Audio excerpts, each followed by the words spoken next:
How's it going, everybody? Welcome to another episode of the James Loud Podcast. And today our special guest is Tim, also known as Bobby Bagz from Faven Lighting. How are you doing today? I'm good.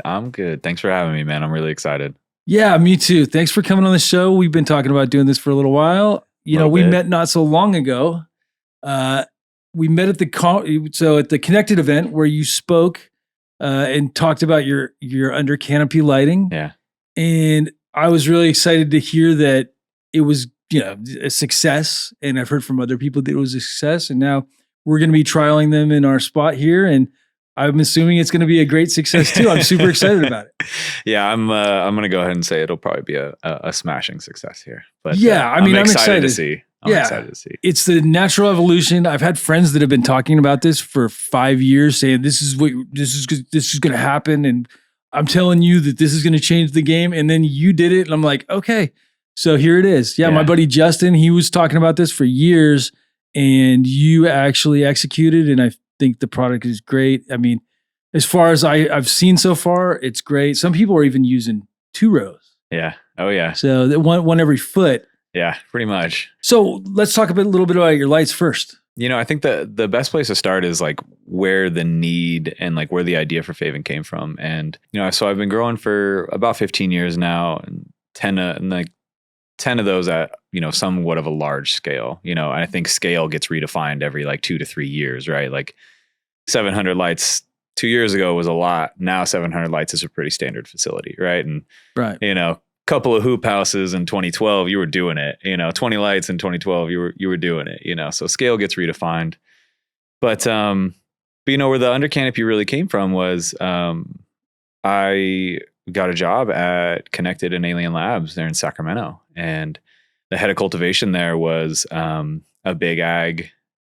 previously big ag R&D just wizard, to be honest with you. I learned a lot from the guy. And one day he walks in and he's like, all right, we're going to do under canopy trials and inter canopy trials. And I was like, I have so much to do. You're going to add this on my plate. Like, I was not happy about it. I'll be super, super honest with you. I was like really not happy about it. But then you see them and then you start turning them on. And then it only takes a couple days of watching the plants sufficiently lit and a whole different, really kind of reworking our idea of lighting the plant. Right. And it only takes a few days, and that's kind of where it all spurred from. But, I worked for Connected for a year, and, every time I get the chance, I shout them out because they really gave me, a great launch pad for just about everything in the legal cannabis space. Like it was very hard to break into legal cannabis, a couple years ago, and a little easier now, but man, you really had to know somebody to get into a facility back in 2020, and it was tough going. So, big shout out to Connected for really laying the foundation for successful cultivation at scale. Like, I learned so much in the year I was there. After I left, I kept pulling the under canopy thread just because I knew something was there, and there really wasn't anybody on market doing it right. Mm-hmm. And, I think I told this story at the talk you were at, but I walked into my partner in Faven, his office. And it was just a day where I was frustrated or something. I don't know. And I came in and I was just kind of complaining about every product on market and how these companies with like some kind of under canopy light they just didn't understand. They didn't get the big picture. Like, they were lighting guys. They weren't growers. Right. Right. They didn't understand anything about the growing potential. Like, they didn't understand the SKU as a whole. And so my partner just kind of looked up from his computer, stale face, just looked at me and was like, then do something about it. Like, make your own, like, you stop complaining, kind of thing. And like that day, Faven was born. So, Faven was created out of the need to provide growers with the right tool for the job. Like, I am a grower first. I'm still a grower first. Like, Faven takes the majority of my week now, but first thing I do when I get up in the morning is check my graphs and make sure everything watered, so I'm very much still in the throes of growing. And there was nothing that really was there that could handle the rigors of scale cultivation, like putting a light underneath your plants. They're subject to, water down there. They're subject to sprays. Like, there's a lot, there was a lot that went into actually designing a light that fits into facility workflows. Right. We nailed it with Faven. It's the killer product. So yeah, that's kind of where it all started. So I've been working with Under Canopy for about 4 years now, and Faven's been selling lights since June. So it's been 10 months, not even 9 months. Well, you guys hit the ground running. Oh yeah. And we knew how to go about it, and we knew to get the product in the hands of the right growers. And Bear up in Redding, Golden State, Bear Cannabis was one of our first tester. And we knew he was going to tell us if we were onto something or if we were faking the funk. And, I got a call from him like 3 weeks in, and he was like, geez, like we have 6 more weeks to go and it already looks like a banger, So, yeah. We really hit the ground running, and gosh, it's been a whirlwind since, man. It really has. Yeah, it seems like you're super busy. Every time I see you, you're on the phone, and it's always something. Yeah. I actually have, this week was the first week that I felt like I had the team in place to really, really start executing on the bigger, larger goals and the bigger vision of Faven. And it feels really good to get there. Let me tell you that, like, having the right team around you can make everything, The right team is everything, because you can't do it all yourself, but you need people that would do the job as good, if not better than you when they're doing it, that represent you, whether, if you're in a cultivation facility, whether it's a grower that, but they're an extension of yourself. If you have a team, you all work together. It's a fine-tuned machine. Yep. That's what it's all about. Yeah. That stuff makes me smile. Yeah. It's the fun part. Like, building a business is a little scary because I've never done it before. Yeah. And I, like, not to repeat myself again, but I've just been growing. Like, I've just been growing, and I have a consulting business, but like, that's me growing, it's way different. Yeah. So it's been a lot of learning. I love the learning. I'm very uncomfortable right now, so I have to learn to get more comfortable. Well, you like getting kicked in the nuts, because that's what happens when you start a business. And I'm going through similar stuff. Like, it's like waking up, getting kicked in the nuts a couple times, and smiling, and then knowing that tomorrow you're probably going to get kicked in the nuts again, but it's okay because you got your business, and it's fun. Yeah, and today I'm sitting with James Loud on his podcast, so I mean, come on. Seriously, I mean, it's an adventure, and there's a lot of unknown, and there's stuff where you're like, oh, next time I do it, I'll do it this way. I mean, I think I've learned a lot. I think distribution is extremely important. No matter what you do, distribution is so important.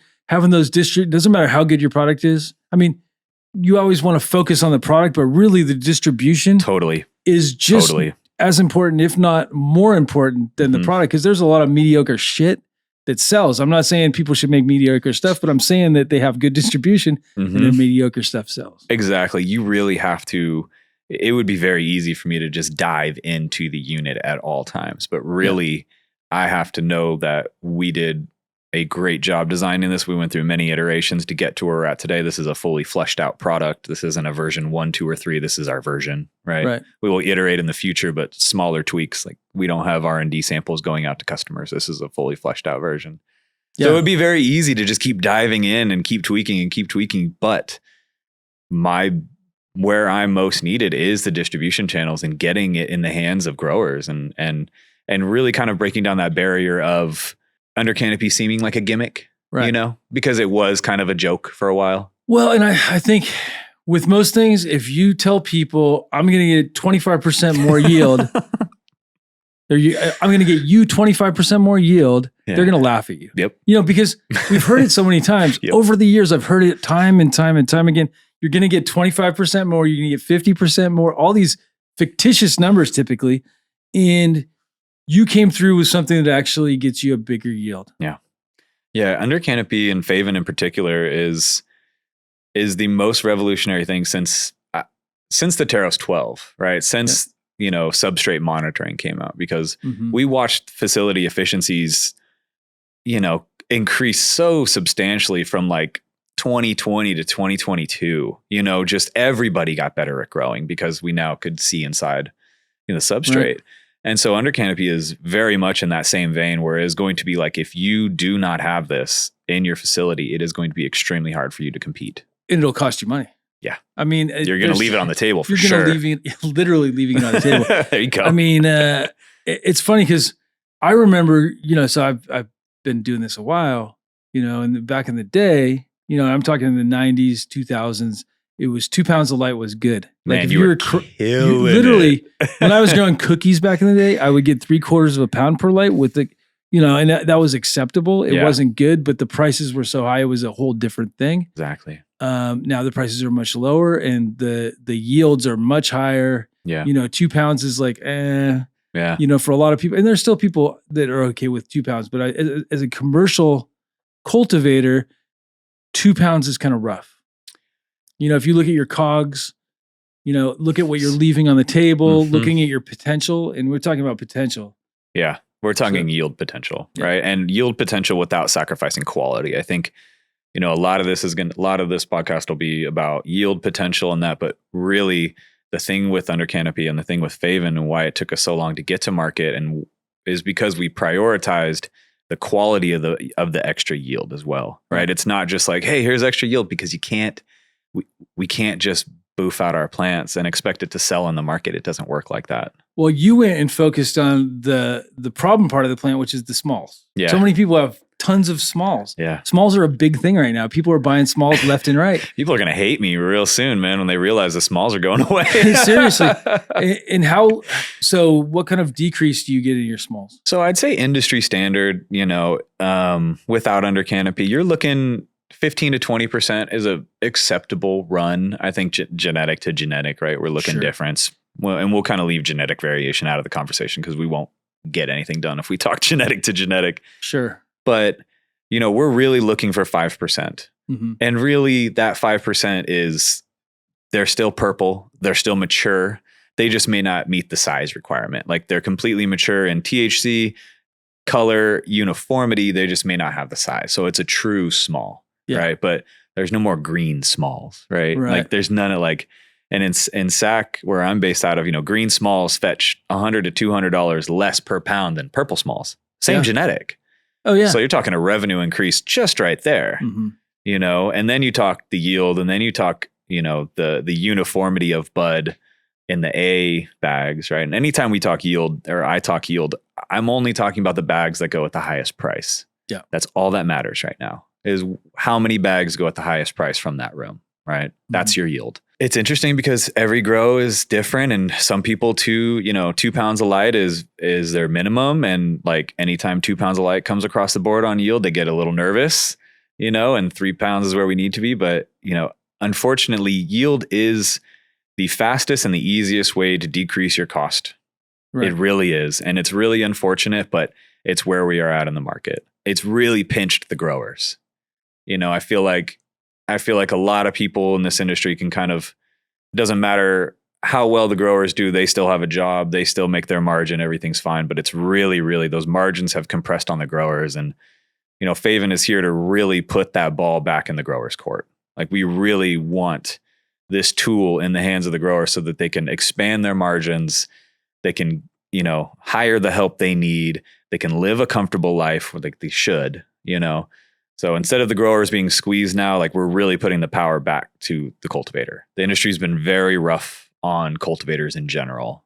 Our margins have compressed a lot where everybody else has kind of maintained some kind of margin, but cultivators have been absolutely demolished. Just getting killed. Yeah. And it's unfortunate. We're going back to, we are farmers now, and same thing with farmers of lettuce and tomatoes. And it's all the same thing. We all get treated the same. And, I think using the platform and using the tool, the Under Canopy tool, it really is going to bring back a lot of power to the cultivators. Well, so when you talk about quality, what do you attribute that to? You attribute it to the spectrum? I'm sure there's many factors. Yeah. Quality, I think and spectrum's a big one, and that you want to talk about difference in genetics there, man. Crazy variance. I mean, some plants perform better under HPS and some perform better under CMH and some LED, it's all over the place. Yeah. So we kind of approach that because, HPS and LEDs are completely different light sources. So we did not want to treat them the same. And HPS, very high in red, orange, yellow, right? Very easy to kind of strip that plant of the excess nitrogen that's kind of built up in it. It's easier, at least for me. I know other people have other instances, but it's it's easier for me to pull color underneath an HPS bulb. And most likely that has to do with being able to strip that nitrogen out. Yeah. So when we went to design the spectrum to fit underneath, an HPS top light, I really pulled back on my days of mixing metal halides and HPS up top, checkerboarding those rooms, and how terpy and how exceptional that weed was, right? Because you just got a full spectrum there for your plant. It's absorbing, just about everything is fully represented in a mixed spectrum. So what we did is we really looked at bringing in some full spectrum diodes, but we wanted to make sure that we still took care of the farther red, right? So we've got a nice balance of a little more white light and definitely some farther red, some 660, some 680. Make sure we're getting that pull out of the plant. Make sure we're there on the color side of things. Right. Conversely, with the top light LEDs, I'm not a huge fan of how lacking in red most of the top light LEDs are. They really, really underperform in the red spectrum. And, if you look at a regular chart that a lighting company puts out, it looks like it has plenty of red, but once you put it on your plants, you can just tell, right? It's just kind of lacking. Right. And white spectrum's always going to deliver a massive yield. Like I think we've established that. Like the wider your spectrum, the more full your spectrum, you're really, really you're going to see a massive yield. And that's great. We all need yield.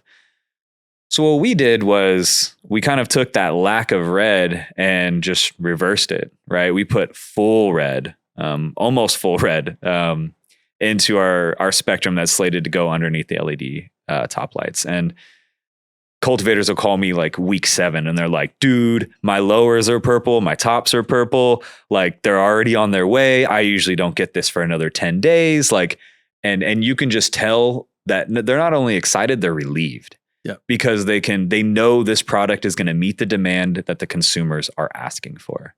And they're going to have the extra yield too. Like they're going to have the extra yield, but the whole plant and all of that product is better.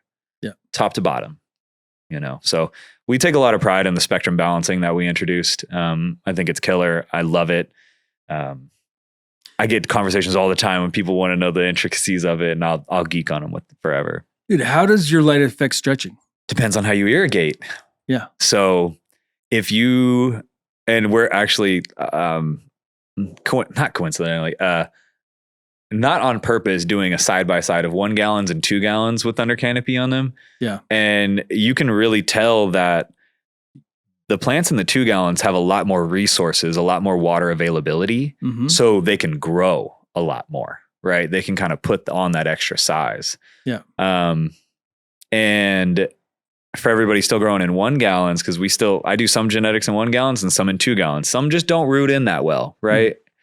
So in the 1 gallons, what we see is they won't stretch as much, right? There's less resources available to them. And you can irrigate a little differently, yes. And Sure. you can give them what they need, yes. But it all depends on substrate size. If you've got a bigger substrate, that plant's going to keep going, So, and then something else kind of on that same vein is I see a lot of people over irrigate a lot. I want to say over watering is probably the number one issue that a lot of cultivators have, especially novice cultivators, right? It's easy to just give your plants water, you know, every morning because the book says to, right. And what under canopy does is it actually helps them dry out a little better. So people will call me all the time and they're like, this is the best room I've had, top to bottom, top cola, bottoms, everything. And our charts are better. And I'm like, oh, okay, yeah. And in my head, I'm like, okay, you probably were oversaturating just a touch, A lot of rock wool slab guys that are like, oh my goodness, like this is crazy, like Coco kind of dialed in, but rock wool slabs or Hugo guys. Yeah. I get that all the time. And I'd say it's about 7 out of 10 times when I get that call, it's the rock wool, right? 50% increase in yields. Yeah. Exactly why it's kind of relative, but we can talk about grams per square foot or pounds per light, whatever Sure. anybody wants to talk about, so that everybody understands exactly what we're talking. We're not saying we gave, this guy got 100% yield because he was at 1 pound of light. Like I'm not here to fudge the numbers. I'm really not. No, I think that's great. Yeah. I think the product's great.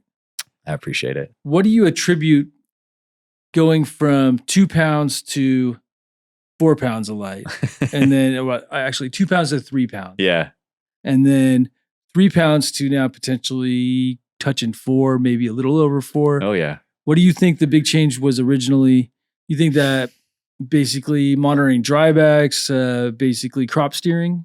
I think crop steering is the easier answer, right? Yeah. It's definitely crop steering, but it's just, crop steering's been around for decades in big ag. And it's very much just finding its way into cannabis. And I think we're finding the boundaries of that very quickly, right? And obviously genetic to genetic is different, but when you're talking about a genetic, I'd say most genetics on a medium run are about 2.5 pounds of light. A medium good run where cultivators are happy. There weren't too many issues. You're 2.5, right? On a 4x4. Yeah. And without under canopy, steering and understanding when to send those triggers to the plant is very important. And that's how you kind of start breaching the consistency of 2.5 and into the 3s, right? Genetic to genetic. With under canopy, you're adding light to your room. Well, you're going to have a little bit more yield. Light and yield are linear. This isn't that. It's not so much rocket sciencey there, right? It's what you do with that extra yield that was really tricky. If you're adding, 140 watts to Faven bars per 4x4 to a 4x4 that had a 1,000 watt HPS above it, well, that's about 25% extra light you're adding right there. Well, there's your 25% yield. Yeah. Okay. So there's your 25% yield. I'm not saying it's guaranteed, but it's a pretty easy equation to get there. Mm-hmm. On top of that, now, how do we get past 25%? Well, now we're looking at where that light is. That light is just actioning a previously underutilized area of your plant, the bottom third of your plant. That bottom third of your plant is good for genetic to genetic, but that's good for a yield increase.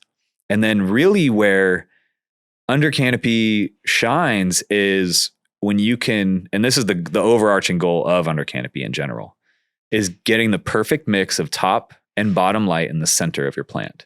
Yeah. Because the center of your plant holds the highest yield potential by far. There's so many nodes going on in there and so much potential there that it usually just gets overshadowed because you de-leaf, yes, but it's hard to, HPS drops off real fast. It's pretty common for me to walk into a facility. I'll do a walkthrough and talk about Faven with them and I'll put a par meter in there and it's 250. Yeah. And I'm like, man, you can clone at 250, your plants need more if you expect them to do better. So it really comes down to where the light is, and how well you manage that light and the mix of the top and bottom light. Those are the two big keys. So now things like thinning, when you're using an under canopy light, how do you thin? You recommend thinning, topping, thinning, stuff like that. Are there tips and tricks? Oh, yes. And before I forget, I want to make sure we have a ton of resources on our Instagram and our YouTube. Like we're putting out as much educational content as we can around this. Yeah. Just because it is, it's scary for a cultivator to kind of dip their toes into this. And, a lot of us are run to run right now. We can't have a bad run, can't afford to. So we want to make sure that growers feel very comfortable and they have a very good first time experience with Faven. Yeah. And so when it comes to pruning, please stop underclearing. People still get our lights and they still underclear. Stripping them. Stripping them down. Please. Yeah. At least the first run. Don't touch it. Please, please, please. Just watch. Watch and see. And I guarantee you will not have a bad run because of it. So reduce underclearing, stop underclearing. But reducing underclearing really is allowing for all those node sites underneath there to become something. Things that we usually would throw away are now going to be extra yield. And they're going to be mature and they're going to be cracked out and they're going to fit in your bag just like the tops. All the way down to the soil or whatever substrate. So, and to be specific, good. Thanks for bringing that up. To be specific, if you've got your lights, flush with your pot, we like to say put the Favens, the base of the Faven flush with the top of the container, rock wool, 1 gallon, whatever. That way, for sure that you're not blasting your substrate with light because that's a waste. We don't want to do that. And then I have a couple people who are like, I grow, 4 to 5 foot plants. So I'm actually going to raise these up a little higher. And so if you raise them up a little higher than that, then go ahead and underclear underneath where that light isn't making it. That's, again, it's a lot of common sensey stuff that we've been doing. Right. Common sense isn't so common these days. I know. Well, it's a common thing that growers do, but yes. Yeah. But that's why we put out all the resources, because I was like, oh, this is a no-brainer because I've been using it for 4 years, right? I kind of forget how scary it is to like introduce a new technology like this, right? As a grower, you're like, yeah, I'm not ready for that. I've got a lot on my plate, right? So we're just trying to make it very easy and approachable. So reducing underclearing, which also reduces labor. We can talk about labor savings later, but reducing that labor is really nice. Strategic de-leaf, right?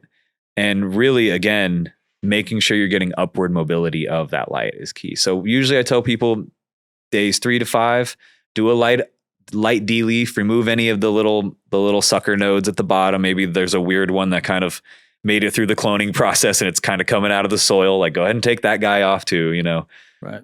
Remove all the ones that aren't going to be anything, but leave the majority of everything on that day 3 to 5, little light underclear de-leaf. Mm-hmm. Go back in day between, depends on who you talk to, 18 to 25. There's a week there where people like to get in there or they don't. Day 21. Yep. Yeah, it's the day 21. A couple guys are like, nah, we don't touch till 25. And some are like, nah, we don't care. We're in there at day 14. It just, totally. Whatever you do. Super subjective. Yeah, totally. And so you're really just going in there, pulling any of the huge fan leaves that are really impeding the upward mobility of the light. You're really just trying to keep it open in there and make sure there's decent airflow, right? We just don't want it to be a jungle underneath there. And so, you're really looking to do that. And then once you get to that point, once you get to day 25, end of week 4, call it, let's just talk day 28, you kind of know what's going to develop into a good bud and what isn't. You can kind of see it because the hairs are maturing and the bud is maturing at the same rate as the top. The lights have been on for 28 days, top and bottom. Yeah. So from there, I kind of let growers take over and do their own. I don't let them. I'm like, hey, whatever your SOP is, you can kind of continue from there, and I like to do a touch up around day 40 and then a heavy strip for the last 2 weeks. We still do that. I think it's a great approach. But something that comes up a lot when you're not underclearing anymore is there's a lot of congestion underneath in your under canopy, right? Mm-hmm. So I'm not saying you have to do this again. Especially if you're on your first bench of under canopy, you're just trialing it, you don't have to do this, but reducing plant count is one of the biggest benefits you can do to really prioritize airflow in your under canopy. And one of the biggest benefits for yield increase.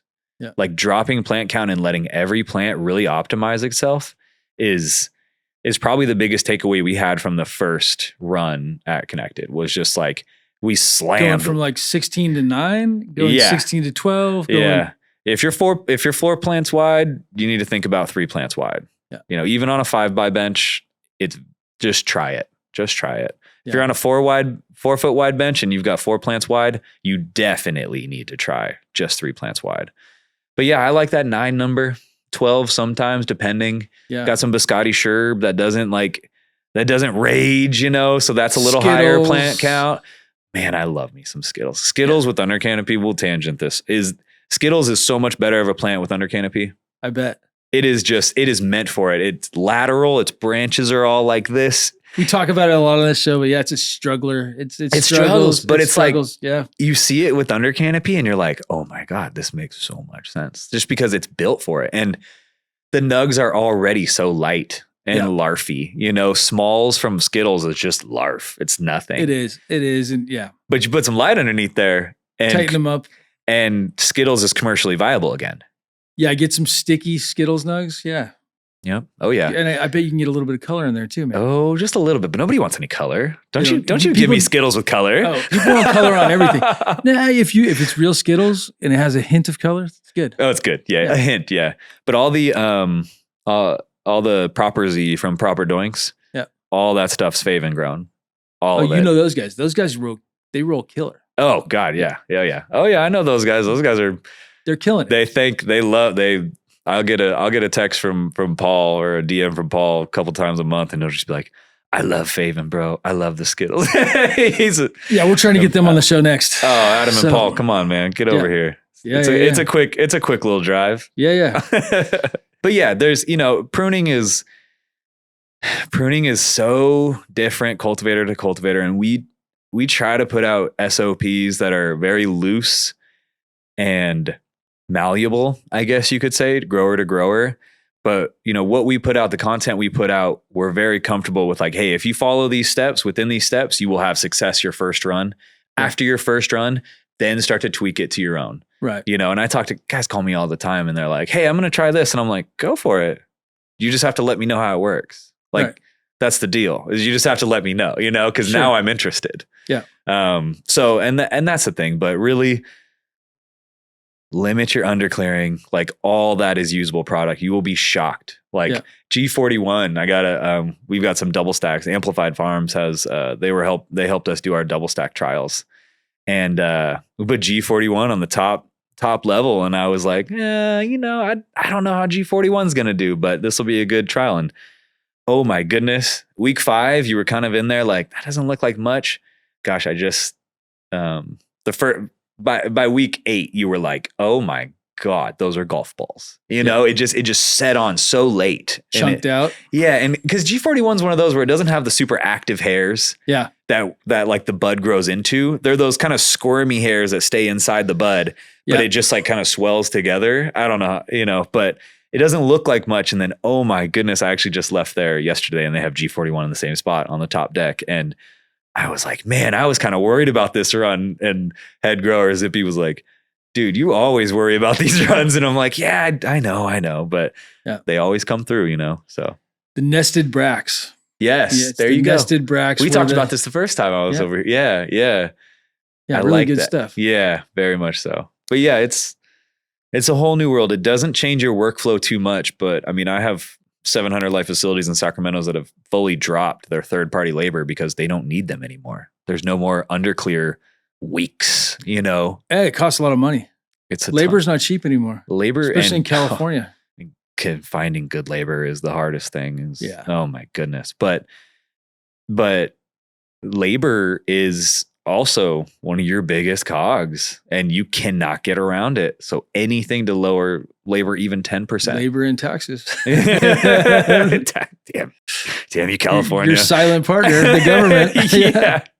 But yeah, man, it's, we're really just scratching the surface. We're really just, and we have a ton of things that we're monitoring and watching and really trying to put out some good content and good resources, Nice. So you have a spectrum. We have one light for HPS and you have one light for LED. Yeah. Really cool. Yeah. Just because they're different light sources, and I think it's great. You can put light in either room. You can put spectrum in either room, but we really did that to balance out quality. So my big, interest with your lights is going to be the seed production room. So we're going to do seed production. We're monitoring what you get with the Faven and what you get without. Yeah. And I really I'm looking forward to seeing bigger yields in seeds. And I'm already getting close to 50,000 seeds per light. And so if we can break that 50,000 threshold per light, that's with autoflowers. But still, that's great. Wild. And if we can break that 50,000 seed threshold, it's amazing. I'm super excited about that.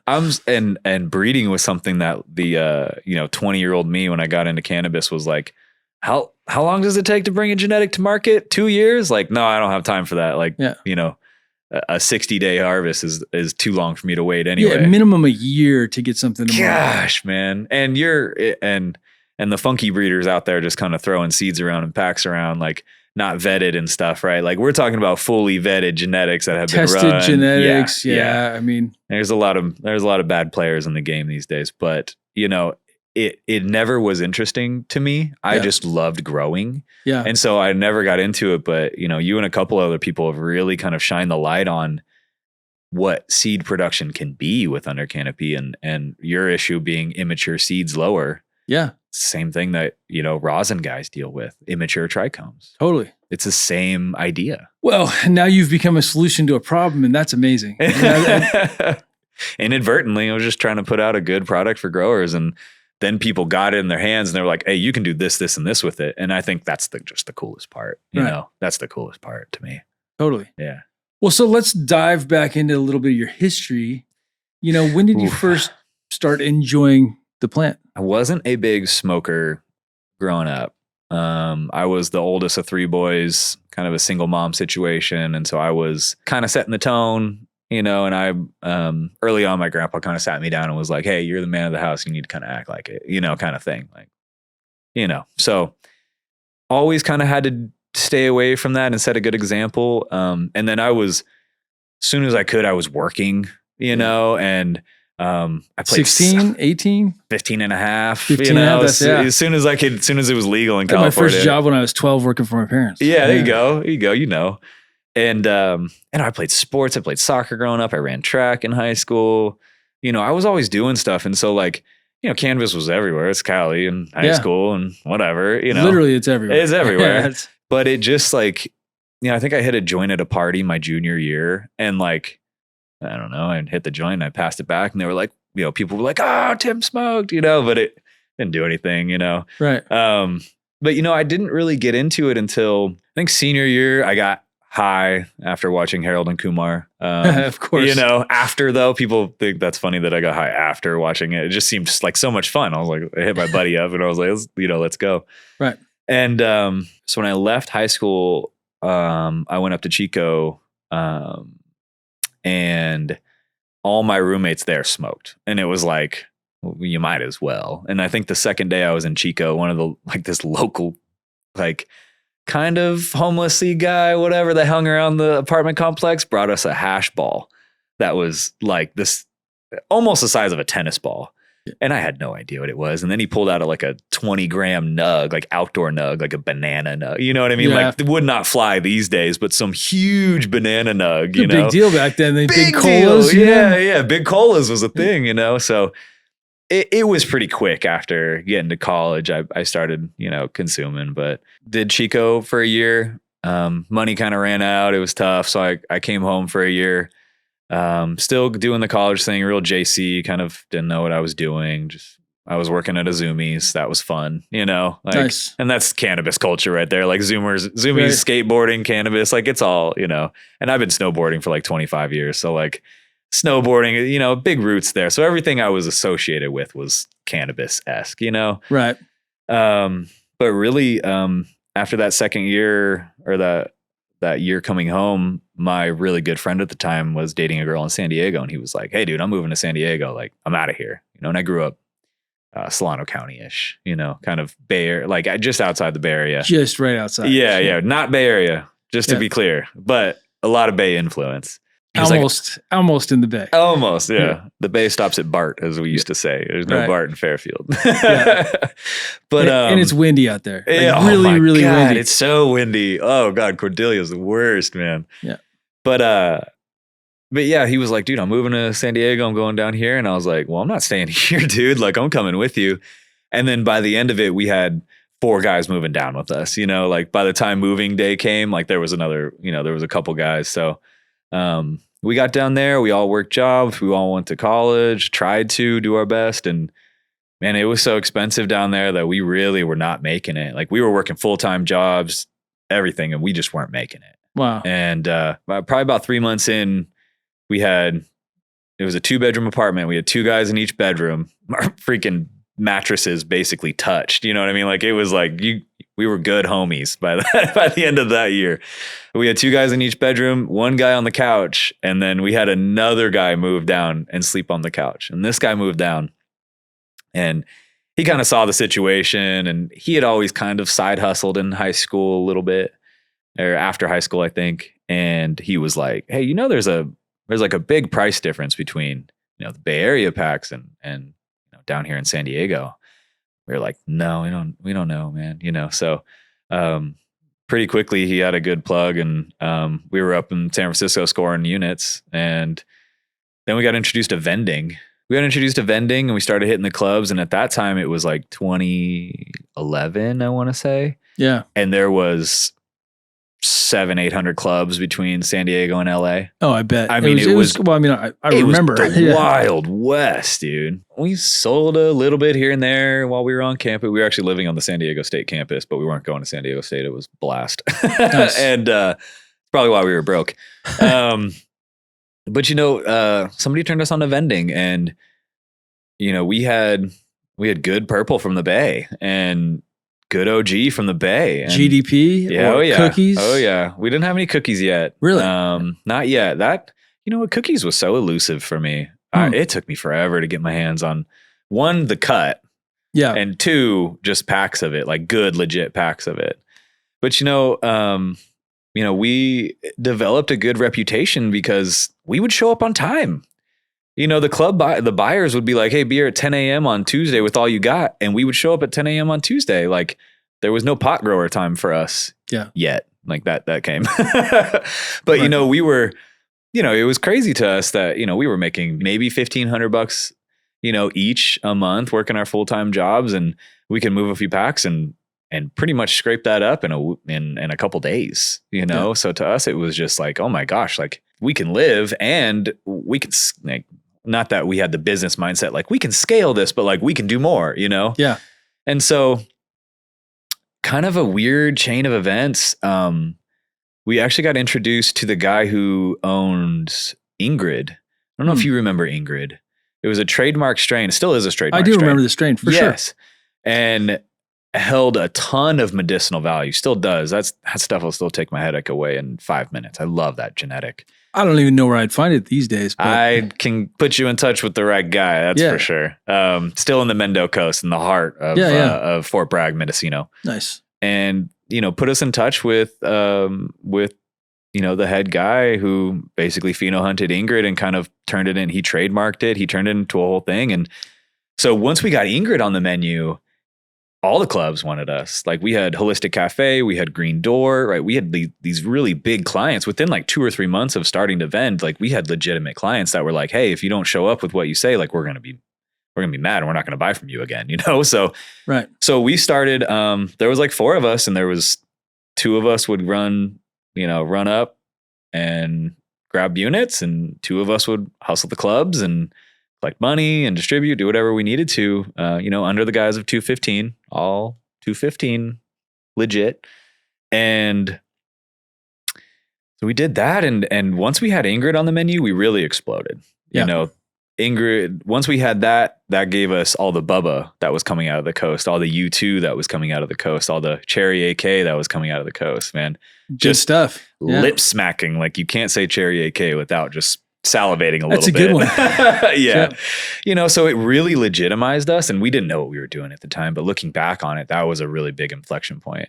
And so we did that for a while with them, and then a couple months, and then they started offering to like teach us how to grow. And, we're talking going to learn on the Mendocino coast. Like it was, wow. We were like indoor or indoor. Wow. Yeah. So we learned indoor first, in homes that were blown up from the kitchen to the bathroom, bro. Like every square foot, Been there. Clones in the bathroom, totally. Moms in the kitchen, everything else was flour, and parabolic hoods and rolling, everything with tomato cages and on rolling trays or, little plant trays, saucers. Yeah, we learned up there for a couple months, man. And, just like everything. And I think early cannabis partnerships were rough, and not with the Ingrid guy, just the other people we were growing with. And so pretty quickly we were like, okay, we need to branch off on our own and figure this out. And so we kind of got the growing basics down a little bit. We were actually growing Veganic. We learned Veganic first, which was wild. Like Kyle Cushman Veganic. Like I learned from a direct friend of Cushman in 2011. Yeah. Badass. Pretty cool. Yeah. I didn't know what it meant at the time, but looking back on it, I'm like, that's pretty badass. Yeah. Yeah. So yeah, we actually ended up building an indoor in El Dorado County. We found a killer house. This is like 2011, end of 2010, 2011, and houses were cheap. This is after the housing market, and we're in, the boonies of El Dorado County. They're like, please just rent the house from us. Please, like, take it, Threw in 30 lights. Yeah. And, we walked into this place, and it was a 4,000 square foot house altogether with, like, if you totaled up the garage, and then you open this little side door, and there was a basement built into a side of a hill. Wow. It was 1,200 square feet, almost 1,200 square feet. We ended up with probably 1,000 square foot of cultivation space, 2 rooms, 20 something lights. Nice. 4 guys in a house, killing it. Yeah. You know, just living the dream. Like Dude, literally living the dream. 30 minutes from Sierra Tahoe. Yep. You know, like we went, you know, all winter we snowboard. Anyway, I'm getting a little ahead of myself, but that was like our first grow. And we ended up, actually, we took that down in 2019. That ran for 8 years. Wow. I know. Like that's great though. Low key. Yeah. And yeah, man, we, you know, everything was great. And then I think it was the end of 2011 or mid 2011. The feds came in to LA and San Diego and ruined started shutting the things party. down. Yep. Almost in like a week. It seemed overnight. Mm-hmm. And so we were kids. We were, oh, you want a pound? Here you go. You want a couple pounds? Here you go. They'll pay us. They need more of our stuff. You know, they need us. And, you know, we took a really big loss because I knew James at whatever collective on the corner of wherever, you know, and that place disappeared, and so did James. You know, and maybe he got seized, but like we never heard from these people again. No, so he owed you money. Of course. Yeah, they had consignment. They had but it was a good lesson. It was the big first L, and consignment kills people though. Like that's still to this day. Look what's going on now. Kills business. Yeah, I mean it's rough. It's rough, and you know the whole term game that's going on now in 2024 is ridiculous. It's just absolutely ridiculous. I mean, I've gone through it with seeds too. Just lesson after lesson. I think I've learned my lesson, but you just never know. You never know. You hope you do, but yeah, there's people that still owe me hundreds of thousands of seeds or money for those seeds. And and then I have another friend who just sent me after 2 years, finally sent me my seeds back after hassling him for 2 years. Oh my goodness. So not getting paid, but at least I got my seeds back. You got your seeds back. I guess. Maybe. Have you popped them? Well, yeah, no, we're doing germ tests right now on that actually. So we'll see. They do feel a little light. But yeah, you know, it was good. But that was like our turning point from really understanding that we really wanted to be in the grower position. And honestly, growing was something that like young Tim, like 20-year-old, 21-year-old Tim, like really needed. Yeah. Like I needed something to put, like just throw myself at. And when it's something so regimen that you have to water them when they need water. Yeah. You have to harvest when you have to harvest. Discipline. There's a lot of discipline required to grow good flower. Mm-hmm. Like at the end of the day, there's a lot of discipline involved. You know, some of these guys that you see out there, they might be lazy in other aspects of their life, but if they got fire, it's because they had a lot of discipline and they did things right. Mm-hmm.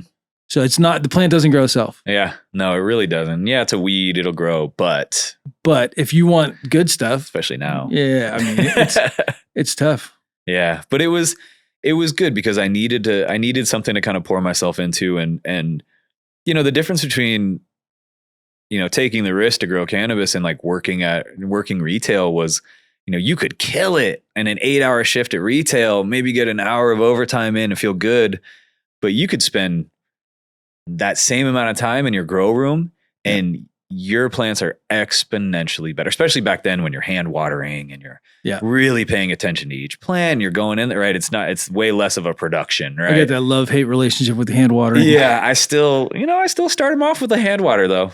I still hand water my outdoor plants in my backyard. Okay. I still enjoy waking up in the morning, and hitting them and checking the plants out. I feel like it gets me right in the head. Yeah.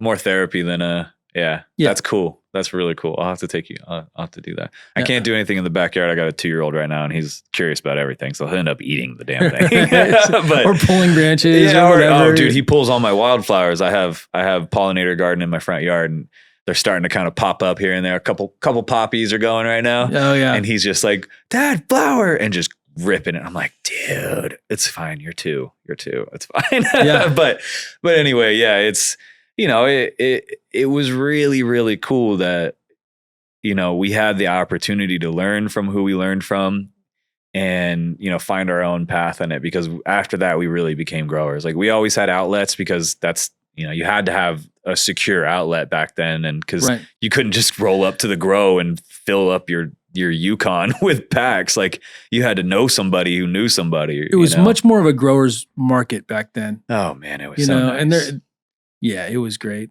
It was great. There wasn't as many, you know, there was people that brokered, there was people that there were growers, there were buyers, and people kind of did one thing. And now some of them, they want to do everything. Yeah. Yeah, they're a single vertically integrated human. Well, and you know, back in the traditional market, you did have to wear a lot of hats. A lot of times you were doing your own extraction. Yeah. You know Oh, man. like you were doing your own extraction. You were doing your own construction. You were doing, you know, you had stuff break. You couldn't have an AC guy come over because he might, you know, that wasn't in the cards typically. Right.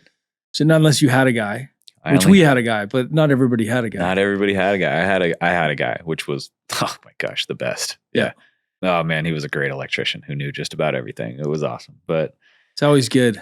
Oh, it was so nice. But you know, it was great, man. I really like developed such a love for the plant, and really I think the lifestyle it afforded was so cool too. I mean, we just chased snow all winter. Yeah. You know, I think the year after we built that indoor, we got outdoor capabilities in Willits. Great growing climate in Willits. Love That's Willits, a good man. place to grow. Just cool enough at night. Real hot during the day, but just cool enough during the night to really pull some terpenes, man. Just they've been growing fire out of there for years. Long time. Long before me. Yeah. But we rolled the dice big, man. You know, we got a property. We called it the Plywood Palace. It was a 3-story plywood building that had indoor capabilities. Nice. Which it was not insulated. It had nothing in it. So we outfitted it. That was when the triple XL Raptor hoods were big. Oh yeah. So we were putting those up, the ballasts that were like 80 pounds. Like those things would rip your freaking arm out of your socket if you grabbed it the wrong way, you know? Like those, I think they were the Miami ballasts. I don't even know why they were Miami. But someone needs to have a light museum for all the old stuff. I would go. Dude, I would totally go too. I mean, that's a great idea. How cool would that be? That would be awesome. I mean, some it should A-wings. be a collective effort from all of the companies because everybody's had their, you know, contributions, and I feel like everybody has their place that's created it's a so light. Funny you say that. That's a great idea. I mean, I love the Adjust-A-Wings. I did the. Oh, I know. You know, the A-wings were killer. Yeah, and then there was like the air cooled lights. We had first it was like the 4-inch, and then it was like the upgrade was the 6-inch air cooled lights, and we had cool tubes. I mean, there was so many things back in the day that you do not see anymore. And good, because gosh, man, the fungus gnats that would get in those freaking the fungus gnats that would crawl up there and die by the 1,000, dude. Like, yeah. Oh god, getting in there and cleaning in between runs because you're like, if I don't clean that freaking glass, that's probably chalked with lead. Yeah. Like I'm gonna get no yield, you know? So that's a great idea. The museum, that would be awesome. Old have ballast, some sun noisy systems. ballasts. Yeah, so people could experience. Oh my gosh. Yeah, full immersion. You get the experience where plants are being grown with all the old equipment. I mean, how cool would that be? You whip out your cell phone and it's the freaking zebra stripes again because the magnets are jacking your camera up. Remember that? Yeah, those were good times though, man. That's why we don't have any pictures of this shit because you couldn't take a picture in those rooms with the ballast. Well, our adjustable spectrum, we have the science adjustable spectrum and those Dragon Alphas. You get the zebra vertical. Really? Yeah. Vertical. So you get the vertical. Oh, interesting. I'll have to check You'll that check it out in yeah, a minute. I'm gonna have to go check it out. But yeah, you know, we went ham in Willits and we put out, you know, 99 circles. We did our thing and you know, had to go up this crazy switchback, you know, to get up to the top of the Plywood Palace. And so we were roughing it, and there was about 6 of us just bootstrapping, just doing whatever we could. You know, we didn't have irrigation, so we didn't know how to irrigate 99, 300-gallon pots. Like, so we were carrying 5-gallon buckets back and forth every day, watering those things. You know, we all had traps up to our ears. You know, we were just yoked from chest up. You know. But, we did what we had to do, and we had the indoor and Eldo going, and, we kept it going. We turned on the indoor for a couple weeks. We had a 70 kilowatt whisper watt generator. Didn't know what we were doing with a generator. Of course, you had to have a generator mechanic and do refills, and we were just a bunch of kids. We had no idea. So we spent, I don't even know how many tens of thousands of dollars to build out an indoor inside, and then it became very unfeasible for us to do it. So we turned our focus on outdoor to kind of recuperate all of what we had thrown in. And August, Feds showed up and cut us down. Oh, shit. Yep. And they went in and their favorite thing to do is go into your equipment and cut all the cords, Oh, So they love that. They cut all the cords. They cut it, they did the whole nine. Oh, they have a field day. Oh, they love it. But what's crazy is we really do believe to this day they let us leave and then went and cut everything down, because back then they got paid by how many plants they cut down and not by how many arrests they made. Yeah. They didn't care about arresting you. They just wanted to cut it down. That was the cool part about the Cali traditional market, is unless you were messing around with BHO, they probably weren't arresting you. Unless you were transporting hundreds of pounds, they probably weren't arresting you, Yeah. Just so especially up there. I mean, the thing is the community revolved around cannabis. Oh, yeah. So if you had a kid in school, other parents were involved with cannabis. It touched everybody, yes. right? Especially, the Emerald Triangle, everyone's livelihood revolved around it. So if you owned a shop, people that were buying stuff from your shop were involved in cannabis. Oh, yeah. So it normalized it way, way earlier than it did all around the rest of the United States, because it's fairly normalized, right? I feel like we're getting overall, over 50% of the people like cannabis, but over 50% of the people don't like, whatever, peanut butter. Yeah. You know what I mean? So not peanut butter is not a good example, but there's tomatoes, so many things like tomatoes. Tomatoes are 50-50 with people, man. I swear. I love them. Give me some heirlooms, please. So I think we're doing really good, and I think we made a lot of progress. Yeah, we definitely have, and it's nice to see. I think I saw a statistic the other day that was based on population. If you just look at population in urban centers, more than 90% of the United States population wise has access to legal cannabis. Yeah. And I think it's almost 40 states now are, med or rec, right? It's coming but yeah, you're right. It was so regular up there, and we still, nobody could be now I feel like you could walk down the street with a plant in your hand and people would be like, cool, bro. What are you doing? Yeah. You couldn't do that back then, but it was just regular day, and, Mm-hmm. when we got hit, it was pretty gnarly, and it freaked us out a lot. We were kids. We thought law enforcement had their stuff together a little more than law enforcement probably did, so we thought they were kind of onto us, Right. And a couple of the guys went and kind of hid out. We have a cool campsite to this day that's still pretty remote. Those are the best. El Dorado County, and real sneaky spot where you can get back into town in about 25 minutes, get your supplies and get back up the hill, so nice. real good spot. And almost simultaneously, our spot that we were still working the San Diego, LA market, almost simultaneously that got hit. Oh, so wow. It really put us on high alert. It was a complete coincidence, but the day it happened, we were like, oh my God, we're tapped, right.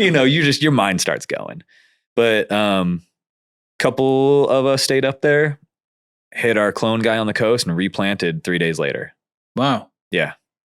And back in the day, it was early August. So we kind of babied them. We hardened them off to the sun, made sure everything was fine. But, we replanted everything that this guy didn't need for a clone order. We drove, I don't know how many trips back and forth from the coast, to Willits on the sketchy ass 20 and put everything in the ground. And we pretty much broke even for the year. Yeah. Monetary wise, which was just insane. Can't do that now. Better than losing. Oh yeah. It's better than losing. And a lot of lessons, dude. There was a lot of lessons that didn't cost too much, right? So a lot of sweat equity, but we were 22, man. We didn't care. Sweat equity was all we had. Nobody died. Nobody went to jail, and you broke even. I mean, those are life lessons. Nobody even got a freaking write up, man. We didn't even get a ticket. You know, we didn't get anything. So we felt pretty lucky, but that kind of closed the chapter on the group that we had kind of assembled, all the guys that were with us. There were 6 or 7 of us by that time, and we had our hopes on really hitting it big and getting more properties for people and keep expanding. We had all these grand, I was going to buy this truck and, fit in with the bro dozers going around Mendo, but it really was kind of it was the end of that era for us. And it's really great to look back on those few years because it was so raw and it was really a family. Yeah. It was your family as who we did everything with. And, you lose together and you win together, you break bread together. It's a bond that never can be really broken. And those are the best kind of relationships. They're awesome. Yeah. And,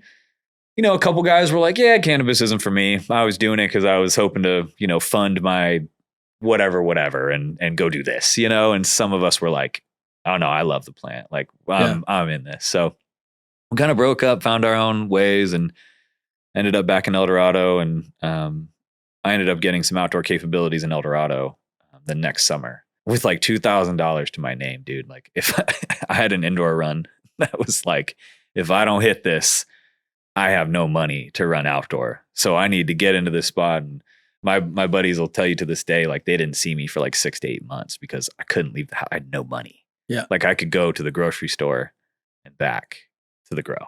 Like that was it, you know? And that's what it took to be able to have the money to run outdoor the next season. And then once, you know, successful outdoor season, then you were good and you could, you know, parlay it into the next season. But yeah, did that for a while, man. And chased snow all winter and grew all summer. And it was a killer life. Somebody showed me how to pull tarps in like 2013, started depping and game changer there. Just, you know, getting 2-3 runs a year of SFV. Yeah. Didn't have to leave the property. People came to me, you know, we were running 400-gallon pots, 99 of them on a hillside, a bunch of little dep houses. I mean, it was a dream, you know, 20 acres. It's a dream, dude. Yeah. And the outdoor was going for more than the indoor is now. Pretty much, man. Yeah. What actually ended up, what really, not only getting burnt out on legalization came, you know, a couple years after. Like I had a few good years. Legalization came, things got weird, right? Yeah. Legalization was scary. It's been going up and down since like 2017. Yeah. Heavy. 2017, somebody came in and offered me like $1,200 for my freaking SFV or my Sherb or something, and I was like, "This is ridiculous. I'm out of here." You know, like I'm not doing this. And so I actually started to kind of get my college credits back in line. And so I got my credits back in line. I actually went to Lake Tahoe Junior College there in South Lake and got everything back in line. And by 2018, I was ready to kind of leave cannabis. I was really burnt out. Legalization was weird. People were legal, but still getting raided. Like it was just such a confusing time. So weird. Yeah. And I didn't have the attorney, and yeah, I could have figured it out, but you just heard about the millions being poured in. And I was like, well, I don't have that. Canada coming into the US. Yeah. And just, you heard just all the crazy stuff. So I actually just like, I thought I had retired, you know, and I went back to school, was lucky enough to get into UC Davis and the College of Ag there, and started playing around with some pretty cool stuff. And that's actually where I was introduced to LEDs. Yeah. Yeah. So I hated LEDs back in the day. the purple LED spectrum. It was always blurple, man. Ugh. I couldn't do it. And the guys, every single guy that tried to sell me on the purple LEDs, they grew like shit. Yeah. And so I'm like, there's no way. They were also like 30 watts. Yeah. Like the ones you dropped into the canopy. Yeah. There was like no intensity to them. Garbage. Yeah, totally. Garbage. And so auto flowers back in the day and the purple LEDs, I was like, I said, I wrote those off for the rest of my life. Totally. And then it took a lot of, you know, same thing with cocoa's another one. Yeah. Because we had the blocks of cocos and we had to break them up. And I hated that. So I was like, I'm never using cocoa, but now I use cocos. I was pro mix till I die. I use everything. I like all the substrates for different reasons. For sure. You know, for rock wool's great for certain things. Totally. And same thing with cocoa. I mean, I'm a huge cocoa fan. Yeah. But soil, I love soil too. Yeah, I know. Same. And I think the right application, right? Yeah. It was cool, man. I went back to school. The craziest thing was like, I didn't have Wi-Fi, you know, all those years in the hills growing. So I stepped into like middle of Davis, and I got these kids that are brilliant. Because you transfer into Davis, you don't have to be as brilliant. I'm gonna be straight up with you. You come from high school, you're top of your class.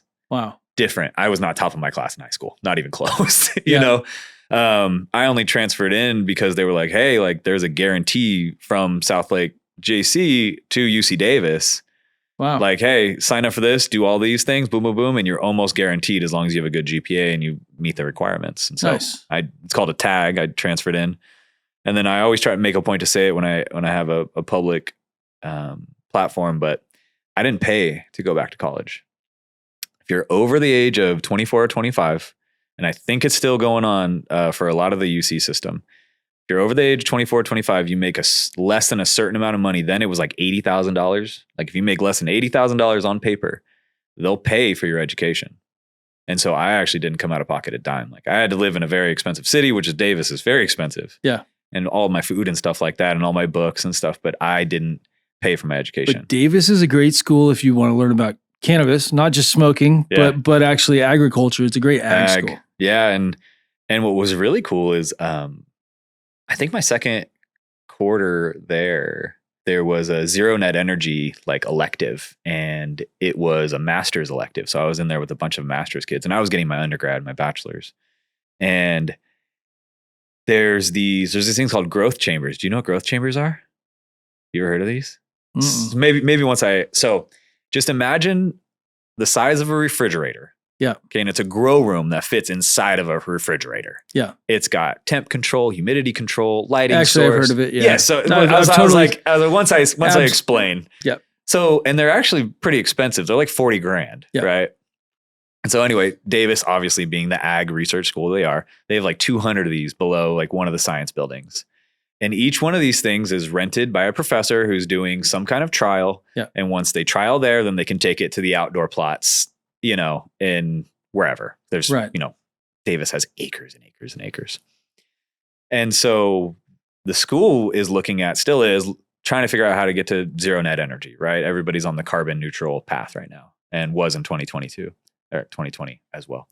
And they were all using HID lights in these little boxes, right? And these little refrigerators, they're just blasting metal halide or HPS or both. They had the dual ended with the opposite bulb. Those are cool. Right. So actually the project I was on was retrofitting those with LEDs. Oh, wow. And so it's so funny that I got put in that class, in that program, because I had all this knowledge of like HID lighting. Right. And so all these kids with me who were master's kids, really brilliant, just brilliant kids. I was like running the show because I'm like, we need that. It was just so funny how it worked out. But yeah, so we actually had to, figure it out over like a couple months, figure out the payback, how long it's going to take for the payback of like, energy savings and the cost of the lights and which ones the professors need and to make sure their research is uninterrupted and yada, yada. And it was so cool, man. And so we actually had a big presentation for a lot of like higher ups at UC Davis. And this is me like 6 months into going back to college, just winging it. But it was really cool. That was my first introduction to LEDs and diodes and understanding efficacy and just like all the little things, right? And spectrum and, and there was a couple big players at the time, but it was still in its infant stages and, early 21, you know, so. Adoption was on its way, but it wasn't as flushed out as it is now. No, not even close. Not even close. Everybody was still running blurples. Yeah, people are gonna go blind in HPS. yeah, seriously. But anyway, now California HPS are gonna be going away, according to our governor. We'll see. What's your thought on that? There's no way it doesn't go away. Like it just has to. Dude, they're trying to limit gas powered generators around here, like those are worth their weight in gold right now in California. Like it's just ridiculous. And I understand the indoor, like it's extremely energy intensive, right? We really should be growing in greenhouses, right? Mixed light. It's the perfect world. Yeah, it is. Yeah. And you can get an amazing product. I think people don't agree sometimes because they don't know. Yeah. It's the lack of education. It's the lack of education because that is the perfect world. It is. Growing greenhouse, maybe with supplemental lighting in a greenhouse. For sure. That is the key because you're getting the natural light from the sun. Yeah. Save you a little money, lower your cogs. Exactly. Put some under canopy. Oh, man, the greenhouse under canopy is wild. So honestly, my biggest interest with under canopy when I listened to you lecture was the greenhouse application because I feel like that's where so much product gets wasted. Yep. More than anywhere else is the greenhouse that has the larvae stuff below. Yep. And now if you can correct that, now you got a really amazing product. Yep. Game changer for a lot of people. You get bigger yields, you make more money. And everyone's struggling right now. So anything to increase that margin for growers so they can keep operating and take care of their people, you know? I kind of catch people off guard when I say this, but greenhouse is actually a better application for under canopy than indoor. Yeah. Indoor is so sufficiently lit that like, yeah, there's yield potential, like for sure, like just about everybody we know, first time users, Faven, 25 to 35%. Like I'll stand by that number. It's pretty much there. Right. Now, when you're talking greenhouse, you're at the mercy of the sun. You're at the mercy of the weather. Yeah. You have some bad days. And we talk winter runs. A lot of people shut it down for winter because their PAR readings are 250, 300 at canopy. It's just not worth it.